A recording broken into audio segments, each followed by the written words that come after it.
স্বাধীনতার এত বছর পরও আমরা দ্বিতীয় কোনো রিফাইনারি বা তেল শোধনাগার তৈরি করতে পারিনি, যা অত্যন্ত জরুরি বলে মন্তব্য করেছেন সেনাপ্রধান জেনারেল ওয়াকারুজ্জামান।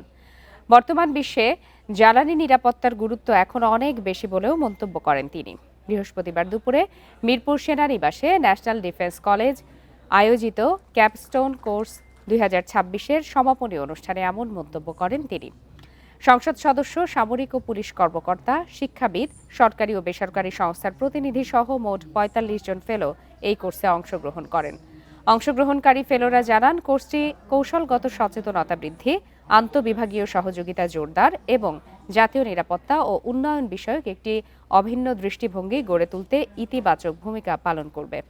কোর্স সফলভাবে সম্পন্ন করার জন্য অংশগ্রহণকারীদের অভিনন্দন জানানোর পাশাপাশি জাতীয় নিরাপত্তা সুদৃঢ় করা এবং দেশের টেকসই উন্নয়ন নিশ্চিত করতে সবার প্রতি আহ্বান জানান তিনি।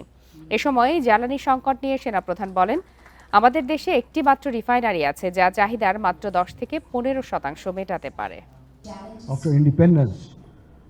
স্বাধীনতার 54 বছরেও আমরা ইস্টার্ন রিফাইনারি ছাড়া দ্বিতীয় কোনো রিফাইনারি তৈরি করতে পারিনি। রাশিয়ার অপরিশোধিত তেল সস্তা হলেও আমরা তা পরিশোধন করতে পারি না। আমরা শুধু পরিশোধিত তেল আমদানি করি, যার কারণে জ্বালানি তেলের দাম বেশি।